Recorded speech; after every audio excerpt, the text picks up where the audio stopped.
자, 우리나라 5천년 역사 중에서 수많은 전쟁들이 있었죠. 그 수많은 전쟁 가운데 정말 드라마틱하게 승리했던 전쟁들이 몇 개 있습니다. 우리나라 3대 대첩이라고 하죠. 그게 뭡니까? 살수대첩, 귀주대첩, 한산대첩 세 가지죠. 살수대첩은 을지문덕 장군이 수나라 당나라를 물리친 전쟁이었고요. 귀주대첩은 강감찬 장군이 거란족을 물리친 전쟁이었고요. 그리고 한산대첩은 이순신 장군 하객진 전법 아시죠? 하객진 전법으로 왜군들을 물리친 전쟁이었습니다.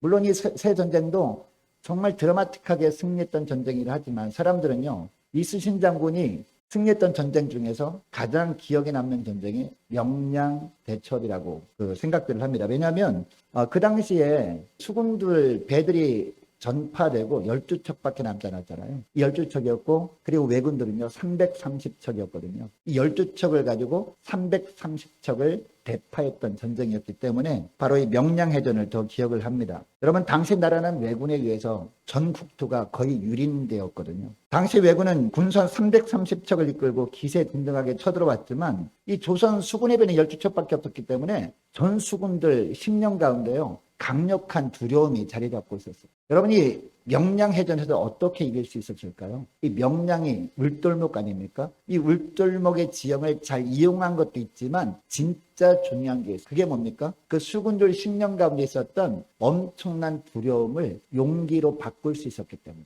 여러분 우리도 살다 보면 도저히 벗어날 수 없는 위기처럼 느껴질 때 우리 마음속에도요. 뭐가 찾아옵니까? 두려움이 찾아옵니다. 미래에 대한 염려가 찾아옵니다. 야, 어떻게 살까? 걱정이 앞섭니다. 그래서 아무 일도 손에 잡히지 않습니다. 여러분 이때 우리에게도 강력한 두려움이 찾아오는데 이 두려움을 용기로 바꿀 수 있는 비결이 뭔지 아십니까? 하나님의 은혜를 덧입게 되면요. 하나님께서 이 두려움을 용기로 바꿔주시는 거예요. 그래서 우리가 믿음으로 살게 되면 하나님께서 우리에게 승리의 축복을 주신 줄 믿으시기 바랍니다. 여러분 하나님의 자녀들에게 하나님은요 어떤 위기 순간에도 무엇을 준비해 놓고 그 위기를 허락하신다고 말씀드렸습니까? 계속해서 말씀드리는 거 피할 길이잖아요. 피할 길을 항상 준비해 놓으신다는 거죠. 그래서 우리가 모든 사방이 다 가로막힌 그런 환경 가운데 있어도 어디로 가면 돼요? 피할 길로 가면 되는 거죠. 피할 길로 나가게 되면 그 어떠한 어려움도 우리가 믿음으로 승리할 수 있다는 것을 우리가 꼭 기억할 수 있기를 원합니다. 그래서 그 길로 나가게 되면 그래서 하나님께서 우리 심령 가운데 가득했던 두려움을요 뭘로 바꿔주셔요? 용기로 바꿔주셔서 야 이런 상황 속에 내가 믿음으로 살아야 되겠다라고 해서 믿음으로 나가게 되면 때가 되면 하나님께서 그 어려움을 벗어나게 하신다라는 것이죠. 여러분 그러면 인생 가운데 사방으로 우겨쌈을 당하는 상황에서 두려움이 몰려올 때 우리가 어떻게 하는 것이 하나님이 예비하신 피할 길로 나가는 걸까요? 오늘 두 가지로 말씀을 살펴보기를 원하는데요. 첫째로 어떻게 하는 것이냐? 그때마다 우리가 영적으로 깨어서 영안을 열어서 현실 너머의 영적 세계에서 하나님이 나를 위해서 어떤 일을 하고 있는지를 바라보는 거예요. 이게 피할 길로 피하는 거라는 얘기입니다. 현실은 너무나 암울합니다. 그러나 하나님은요. 그런 상황에서도 살아계신 하나님이세요. 우리가 볼 때는 하나님의 일하심이 느껴지지 않을 수도 있습니다. 그럼에도 불구하고 영적 세계에서는요. 하나님께서 우리를 위해서 위대한 일을 행하고 계신다는 거죠. 이것이 하나님이 우리와 함께 하신다는 의미거든요. 그래서 영안을 열어서 영적 세계에서 하나님께서 어떻게 일을 하고 계시는지 바라보는 것. 이것이 하나님께서 예비해 놓으신 피할 길로 피하는 겁니다. 여러분 우리가 사는 세계는 두 세계가 있습니다. 우리가 육신을 입고 있기 때문에 눈에 보이는 현실 세계에 살고 있잖아요. 그리고 우리가 현실 세계에 살고 있지만 동시에 영적 세계도 살고 있는 겁니다. 간혹 예수 믿는 분들 중에 보면요. 분명히 너무나 억울하고 힘든 상황입니다. 그럼에도 불구하고 감사하며 사는 분들이 있습니다. 물론 눈에 보이는 현실은 너무나 괴롭고 답답합니다. 그러나 하나님께 나아가 모든 것을 맡기고 간절히 기도하니까요. 하나님께서 영안을 열어서 보게 하시는 거예요. 지금 나는 느끼지 못하지만 영적 세계에서 하나님께서 우리 가정을 위해서 위대한 일을 행하고 계심이 느껴지니까요. 감사가 나오더라는 거죠. 여러분의 본문에도 보니까 동일하게 하나님을 섬기는 사람이긴 했습니다. 그러나 이처럼 영안을 열어서 영적 세계를 보는 사람이 나오고요. 눈에 보이는 현실만 보면서 낙담하고 두려움에 떠는 사람 두 사람이 나와요. 한 사람은 누구예요? 엘리사 선지자. 그리고 또 한 사람은 누구예요? 엘리사 선지자의 하반. 두 사람이 나오고 있습니다. 이제 8절부터 보니까 이 아람 군대에 비상이 걸렸어요. 이 아람 군대가 이스라엘을 침공하기 위해서 계속해서 계획을 세우고 침공하려고 합니다. 근데 갈 때마다요, 국경에 여기는 이스라엘 군대가 방비하지 않고 있겠지, 여기가 헛점이다라고 생각하는 곳에 딱 그쪽으로 쳐들어가는데 마침 그때 이스라엘 수비대가 딱 버티고 있는 거예요. 그것도 한두 번이 아닌 겁니다. 그래서 계속해서 이렇게 실패하다 보니까 그럼 이 아람 왕이 처음에 어떤 생각을 합니까? 분명히 이 아람 군대 내에 첩자가 있어가지고, 그리고 내 측근 중에서 첩자가 있어가지고 고자질 하나? 라는 생각을 합니다. 그러나 사실은 누구 때문이었습니까? 오늘 본문에 보니까 엘리사 때문이었다는 것이죠. 엘리사는 심지어 이 아람 왕이 침실에서 무슨 말을 하는지까지도 다 알고 있었던 거. 어떻게 알았을까요? 하나님께서 가르쳐 주신 거예요. 하나님께서 이스라엘 나라를 지키시기 위해서 엘리사를 주님께서 도구로 사용하신 것이죠. 그리고 하나님께서 엘리사에게 아람 군대의 작전을 미리 꿰뚫려 보는 통찰력을 주셔가지고 이스라엘을 지키십니다. 하나님께서 지키시는 방법이 바로 이런 방법이었던 것이죠. 여러분, 그래서 아람 왕이 이것을 알고 어떤 생각을 합니까? 이스라엘 침공하는 게 성공하기 위해서 어떻게 하면 되겠다? 엘리사만 붙잡으면 되겠구나라고 생각을 하죠. 그래서 엘리사가 어디에 살고 있는지 수소문을 합니다. 도단성에 살고 있다는 소문을 들었어요. 그래서 신하가 듣고 왕에게 알립니다. 그러면 간단한 건 아니냐. 이 도단성으로 군대들을 보내가지고 이 도단성만 에워싸서 도망가지 못하게 하고 생포하면 끝나겠다라고 생각을 하고 실천에 옮기는 것이죠. 14절 말씀 보니까 밤에, 그것도 밤에 몰래 이 엘리사가 머물고 있는 도단성으로 아람 군대를 보내가지고 엘리사가 거하고 있는 도단성을 에워싸 버립니다. 그리고 15절에 보니까 이 엘리사의 사원이 아침에 일어나서 밖에 나가보니까 깜짝 놀랄 상황이 벌어집니다. 이 아람 군대가 성을 에워싸고 있는 겁니다. 이 엘리사의 사원이 겁에 질린 겁니다. 이제 도망갈 수도 없고 이제 꼼짝없이 생포당하게 생겼으니까 엘리사에게 외치죠. 15절 하반절 보니까 뭐라고 합니까? 내 주여 어찌하리까? 라고 하고 있습니다. 오늘날로 말하면 선지자님 큰일 났습니다. 우린 이제 죽었습니다. 이제 어떻게 하면 좋습니까? 라고 하는 거죠. 사반은 극도의 두려움에 휩싸였습니다. 자신이 보기에는요, 도저히 빠져나갈 방법이 없게 된 겁니다. 이제 죽게 된 겁니다. 여러분, 우리에게도 이러한 두려움이 찾아올 때가 있어요. 우리 앞에 커다란 문제가 시시각각으로 다가와서 우리를 짓누를 때 우리는 두려움에 떨 수 있습니다. 어찌할 바를 몰라 할 수 있습니다. 여러분, 예수 믿는 사람들이요, 여러분이 가정 가운데, 여러분이 인생 가운데 내가 감당할 수 없어 보이는 큰 문제가 찾아올 때 왜 두려워합니까? 왜 염려하면서 불안에 떱니까? 바로 눈에 보이는 현실만 보기 때문 아닙니까? 엘리사의 사환도 보세요. 왜 두려워하고 있나요? 자신의 눈에 보이는 엄청난 아람 군대만 생각하고 있기 때문에, 대단한 이 아람 군대가 엄청나게 몰려와가지고 포위하고 있는 현실만 바라보기 때문이라는 거죠.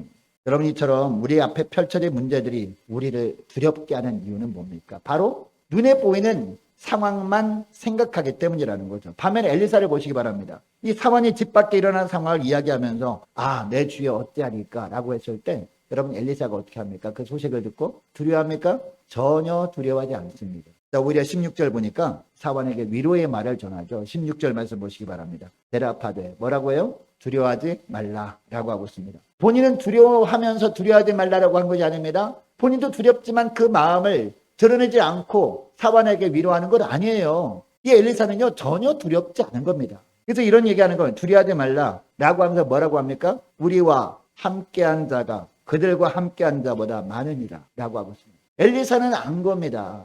우리와 함께하는 자들이 있다는 것을 이미 안 겁니다. 이 엘리사의 사활은 몰랐지만, 그래서 이런 이야기를 할 수 있었던 것이죠. 여러분, 엘리사가 이처럼 담대할 수 있었던 이유가 뭘까요? 엘리사는 기도하는 사람이었잖아요. 그리고 영적으로 늘 깨어있는 사람이었습니다. 이 영안을 열어서 하나님께서 천군 천사를 보내셔가지고 자신이 안전할 수 있도록 보호하고 계심을 확신했기 때문인 거죠. 그래서 엘리사는 사환을 위해 기도할 때도 사환도 영안을 열어서 이 하나님의 군대를 보게 해달라고 간절히 간구했던 겁니다. 이렇게 기도했더니 하나님께서 응답하시죠. 이 하나님께서 사환의 영안도 열어주셔서 불말과 불병과가 산에 가득하여 엘리사를 두는 것을 보여주신 겁니다. 여러분, 그러면 이 엘리사는 어떻게 영안을 열어서 하나님의 일하심을 볼 수 있었을까요? 하나님에 대한 분명한 믿음 때문이었던 것이죠. 영안을 열어서 보지 못할 때, 평범할 때는 하나님께서 느껴지지 않게 하실 때도 있었잖아요. 그러나 그때도 하나님은 지금도 나와 함께하고 계시고, 지금 내가 보이지 않지만 영적 세계에서는 나를 지키시고 보호하고 계심을 확신하고 있었기 때문이라는 거죠. 그래서 결정적인 순간마다 하나님께서 놀라운 기적을 체험하게 하신 거 아니겠습니까?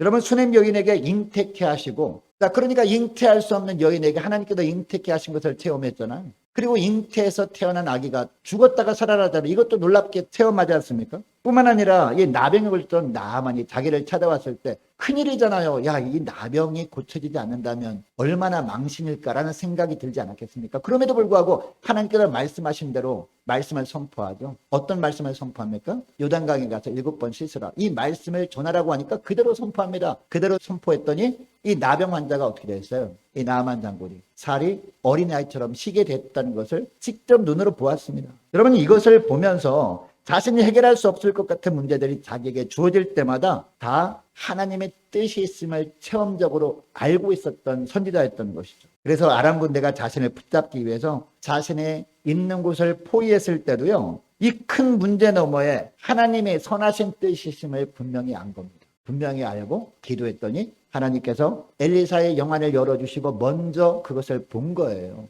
불말과 불병거가 산에 가득한 것을 먼저 보고 있으니까 전혀 두렵지 않은 거예요. 이 상황에서 사환이 찾아와서 이런 이야기를 한 겁니다. 그러니까 담대하게 이런 이야기를 할 수 있었던 것이죠. 여러분, 보이지 않아도 믿는 것이 진짜 믿음입니다. 내가 보는 것만 믿는 것, 누구나 다 할 수 있죠. 그러나 믿음이 뭡니까? 보이지 않아도 믿는 것이 진짜 믿음이에요. 여러분, 예수님의 제자 중에서 도마 아시잖아요. 도마가 예수님이 부활하신 것을 믿지 못하죠. 도마가 뭐라고 합니까? 제자들이 예수님이 살아나셨어 라고 하니까 찾아와가지고 나는 예수님이 못자국 난 손을 만져보지 않으면, 허리에 난 창자국에 손을 넣어보지 않으면 믿지 않겠다라고 하잖아요. 그때 부활하신 주님이 말씀하시죠. 보지 않고도 믿는 자가 복되다라고 합니다. 여러분, 보지 않아도 믿는 것이 진짜 복입니다. 느껴지지 않아도 믿는 것이 진짜 믿음이에요. 이 믿음을 주님이 원하셔서 오늘 본문에 엘리사의 사환의 눈을 열어주신 겁니다. 물론 우리도 눈앞에 펼쳐진 문제만 보면요, 처음에는 두려워할 수밖에 없겠죠. 그러나 당장 눈앞에 닥친 일이 아무리 커 보여도 영안을 열어서 상황 너머에서 주님이 일하시는 것을 바라볼 때 비로소 우리 심령 가운데 임했던 두려움도 물러가고 우리 심령 가운데 우리 주님께서 용기로 채워주실 줄 믿으시기 바랍니다. 여러분, 문제가 닥쳤을 때 엘리사의 사환처럼 그 문제만 바라보면서 두려워 떨면서 염려만 하고 앉아있지 마시고 이 엘리사처럼 믿음으로 영안을 열어서 문제 너머에 하나님의 역사를 바라보며 담대하게 믿음으로 선포하며 나가시는 저와 여러분 되시기를 축복합니다. 그래서 하나님께도 우리에게 닥친 그 문제를 통해서 더 크고 더 선하신 계획을 이루어 가시는 것을 볼 수 있는 저와 여러분 되시기를 축복합니다. 자, 그리고 둘째로 어떻게 하는 것이 피할 길로 나가는 것이냐? 선으로 악을 이기는 거예요. 우리는 어떻습니까? 우리는 죄성이 있어가지고요,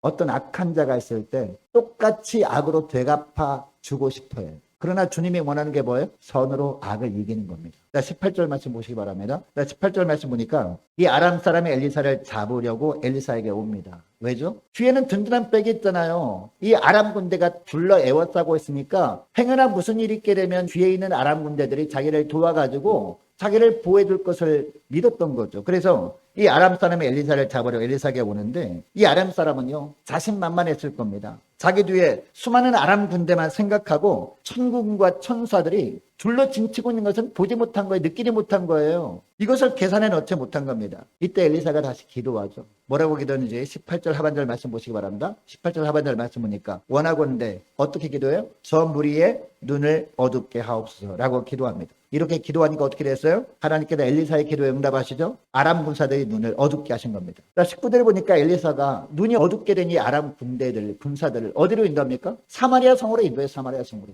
여기는 엘리사라는 사람이 없고, 그리고 당신들이 이곳에 찾아왔는데 당신들이 원하는 곳에 온 게 아니니까 내가 다른 곳을 인도하겠다라고 하니까 눈이 어두우니까 보이지 않으니까 쫄래쫄래 따라간 거죠. 따라가서 딱 보니까 어디로 간 거예요? 사마리아 성으로 간 겁니다. 이 사마리아 성 중앙에 그것도 사람들이 다 지켜보지 않겠습니까? 낮이니까 사람들이 다 보는 앞에서 한마디로 사마리아 살고 있는 사람들한테 포위당한 상황에서 눈이 떠진 거예요. 그때 하나님께서 눈을 열어주신 겁니다. 여러분, 왜 하필 사마리아 성으로 하나님께서 이 엘리사를 통해서 이들을 인도하신 걸까요? 성에는 왕이 있잖아요. 이 왕에게 하나님께서 주시고자 하는 어떤 메시지가 있어서 그곳으로 인도하신 거죠. 20절 말씀 보니까요, 이 아람 군대가 전부 소경이 된 채 사마리아 성에 모여있게 되었습니다. 여러분 생각해 보시기 바랍니다. 아람 군대의 수가 한두 명이 아니었습니다. 도단성을 에워쌀 정도면요, 아마 수백 명은 좋게 되었을 듯합니다. 이처럼 많은 군사들이 앞을 보지 못하는 상태로 사마리아 성 가운데 있다가 거기서 눈을 뜨게 된 겁니다. 주변 사람들이 다 보고 있는 그 상황에서 어떻게 보면 자신의 정체가 탄로난 것 아닙니까? 이스라엘 왕에게 즉각 보고가 들어갔을 겁니다. 21절 보니까요, 이스라엘 왕이 아람 군사들을 보면서 엘리사에게 묻죠. 21절 말씀 보시기 바랍니다. 이스라엘 왕이 그들을 보고 엘리사에게 이르되 뭐라고 하죠? 내 아버지여, 내가 치리이까? 그 다음에 또 내가 치리이까 하니 반복하고 있어요. 내가 치리이까? 그러니까 왕은요, 어떻게 하고 싶은 거예요? 그동안 어떻게 하든지 자꾸 우리나라를 쳐들어오는 저 아람 나라 보복하고 싶었는데 제 발로 걸어들어온 것 아닙니까? 야, 이 사람들이 그래도 특공대 정도 됐을 텐데 이 사람들만 사마리아 성까지 하나님께서 보내주신 것을 보면 이 사람들 다 처단함으로 말미암아 본때를 보여주라고 하나님이 하시나 보다라고 하면서 본때를 보여주고 싶은 마음이 간절했던 거예요. 그래서 엘리사에게 이처럼 두 번 물은 겁니다. 하나님께 여쭤보나 마나 아닐까요? 이렇게 생각한 거죠. 하나님께 기도해 보긴 하십시오마는 하나님께 기도해 보나 마나 이것은 당연히 원수를 갚으라는 하나님의 뜻 아닐까요? 라고 생각을 한 거죠. 여러분, 이들을 단번에 몰살시키면 아람 나라에게는 큰 타격이 될 수 있겠구나라고 생각을 했을 거예요. 그동안 아람 나라 때문에 너무나 힘들었습니다. 자꾸 이스라엘을 침공하려고 해서 속이 상해 있었습니다, 왕이. 그리고 어떤 때는 이스라엘 변방을 침공해서 약탈해가기도 했고요. 그리고 사람들을 죽이기도 했습니다. 그때마다 왕에게 보고가 들어올 때마다 왕은 너무나 속상했던 거예요. 이런 보고를 들을 때마다 언젠가는 원수를 갚고 말아야지 라고 생각하고 있던 참이었습니다. 그런데 마침 그 원수들이 나라에서 군사들이 자기 발로 이 사마리아 성까지 온 겁니다.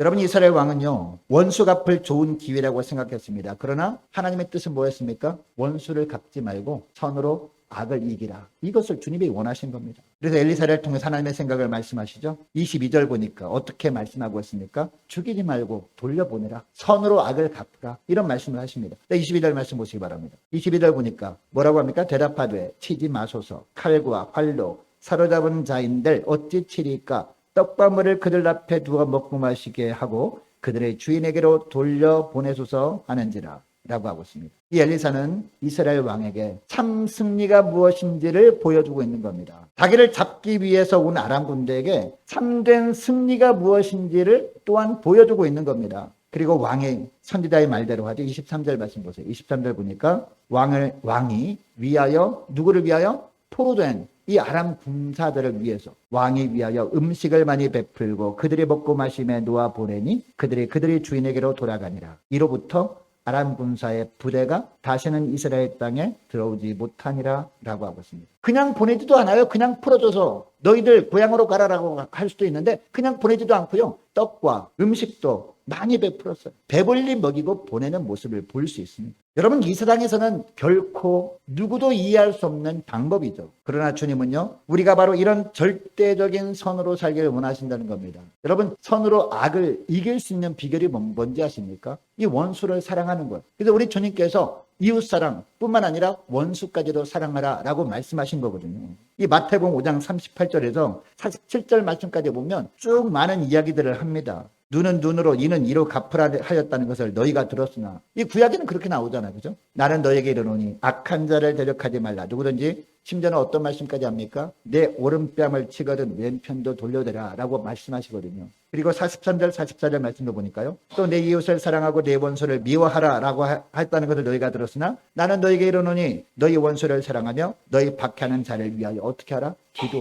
기도하라 라고까지 말씀하십니다. 그리고 로마서 12장 14절부터 21절까지 말씀 보면요, 핵심 부분이요 20절 21절 말씀 나오거든요. 그 어떤 말씀을 하시느냐, 내 사랑한 자들 너희가 친히 원수를 갚지 말고 누구한테 맡기라? 하나님의 진노하심에 맡기라 라고 말씀하셔요. 기록되었을 때 원수 갚는 것이 내게 있습니다. 여러분, 원수 갚는 거 누구한테 있다고요? 하나님께만 있습니다. 우리가 원수 갚는 거 아니에요. 내가 갚으리라고 주께서 말씀하시니라 라고 하면서 뭐라고 하는지 아십니까? 내 원수가 줄이거든 먹이고 목마르거든 마시게 하라. 그리함으로 내가 숯불을 그 머리에 쌓아놓으리라 라고 말씀하십니다. 여러분, 우리 안에는 죄성이 있잖아요. 이 우리 안에 있는 죄성은요, 원수는 원수로 갚으라 라고 합니다. 한 대 때리면 두 대 때리라 라고 합니다. 내가 악한 말을 듣잖아요. 더 악한 말로 쏘아주라라고 합니다. 그래서 자존심이 상하지 않도록 하라라고 합니다. 우리 안에는 죄성이 자꾸 그렇게 유혹한단 말이에요. 그러나 여러분, 폭력은 폭력을 낳을 뿐입니다. 그리고 복수는요, 또 다른 복수를 낳을 뿐입니다. 이것으로 승리한 케이스는요, 이 세상에 없습니다. 제가 서두에 이 3대 대첩 이야기 했잖아요. 왜군이 쳐들어왔을 때 그때 이 순신 장군이 3대 대첩이 있잖아요. 첫째는 명량해전이죠. 그 다음에는 한산대첩이죠. 마지막은 노량해전입니다. 여러분, 이 3대 대첩이 말하는 게 뭡니까? 이 명량해전으로 완전히 그냥 패했잖아요. 왜군이. 패하면은 다시는 쳐들어오지 않을 줄 알았죠? 근데 어떻게 됐어요? 또 쳐들어왔어요. 그게 바로 한산대첩이거든요. 한산대첩은 하깃진 전법을 해서 완전히 거의 전멸하다시피 했잖아요. 다시는 쳐들어오지 않을 줄 알았거든요. 근데 어떻게 됐어요? 또 쳐들어왔어요. 이겁니다, 여러분. 우리가 상대방의 폭력을 쓰잖아요. 내가 힘을 키워서 폭력으로 제압하잖아요. 이긴 것처럼 보이죠? 진짜 승리입니까? 그 사람이 힘을 더 키워서 또 보복한단 말이에요. 보복이 보복을 낳는 악순환이 계속된단 말이에요. 여러분, 세상에서만 그럴까요? 우리 교회에서도 마찬가지고요. 가정에서도 마찬가지예요. 부부간의 관계도 마찬가지고요. 부모와 자녀간의 관계도 마찬가지라는 겁니다. 형제자매의 관계도 마찬가지라는 거예요. 그래서 우리 주님이 뭐라고 합니까? 사람을 변화시키는 힘은 복수가 아니라는 거예요. 내가 힘으로 그 사람을 눌러가지고 길을 꺾어놓으면 잠시는 평화로울 수 있겠죠. 그런데 여러분, 그 평화가 영원합니까? 힘에 의한 평화는요, 일정 기간 지나면 끝나는 겁니다. 그 힘도 점점 사라지잖아요. 그 사람이. 그죠? 그러면 상대방은요, 힘을 점점 키워. 그러면 또다시 고통과 괴로움 가운데 우리가 살아갈 수밖에 없다는 거죠. 그래서 오늘 본문을 통해서 뭐라고 합니까? 선으로 악을 이기라. 이렇게 말씀하고 있는 겁니다. 여러분, 엘리사 선지자의 조치로 어떤 결과가 있었는지 23절 하반절 말씀 보세요. 하반절 보니까 1호부터, 자, 우리 같이 읽겠습니다. 1호부터 시작. 1호부터 아람 군사의 부대가 다시는 이스라엘 땅에 들어오지 못하니라. 아멘. 여러분이 23절 하반절 말씀 통해서 하나님께서 우리에게 어떤 말씀을 하십니까? 선으로 악을 이기는 것만이 보복에 복을 낳는 악의 고리를 끊는 영원한 승리라는 겁니다. 여러분, 그래서 예수님도 십자가상에서 이런 삶을 사셨잖아요. 선으로 악을 이기셨잖아요. 원수들을 위해서 어떻게 하셨어요? 기도하십니다. 그죠? 아버지여, 저들을 용서하여 주옵소서. 지금 저들은 무슨 행동을 하고 있는지 모르나이다. 이렇게 기도하셨거든요. 그것을 스데반 집사도 알았거든요. 스데반 집사가 돌에 맞아 죽어가면서 뭐라고 기도해요? 똑같이 기도합니다. 아버지여,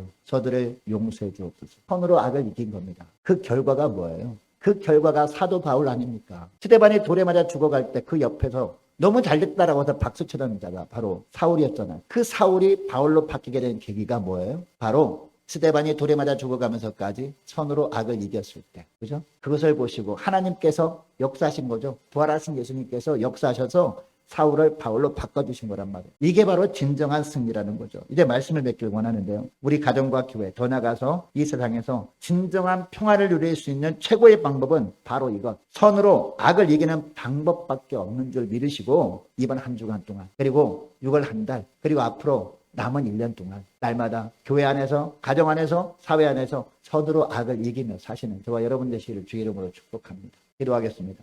하나님 아버지, 감사합니다. 저들의 삶 가운데 찾아오는 어떤 시련과 환난도 피할 길을 주님께서 항상 예비해 놓으시고 주님께서 훈련시키는 과정임을 오늘 주신 말씀을 통해서 깨닫게 하심을 감사드립니다. 많은 사람들이 사랑에 다 막혀있는 절박한 상황에서 낙심하는 이유는 눈에 보이는 현실만 바라보기 때문임을 알았사오리. 모든 상황 속에서 보이는 현실 넘어 영적 세계에서 우리를 위해 하나님께서 일하시는 것을 볼 수 있도록 영안을 열어 주옵소서. 또한 하나님의 은혜로 승리케 되었을 때 악을 악으로 갚지 않도록 저희들의 심령을 붙들어 주옵시고 주님께서 십자가상에서 하셨던 것처럼 스데반 집사가 순교 현장에서 했던 것처럼 선으로 악을 이김으로 말미암아 부작용이 없는 참 승리를 누리며 하나님께 영광 돌리며 사는 저희를 다 되게 하여 주옵소서. 감사드리오며 우리 주 예수님의 이름으로 기도합니다. 아멘.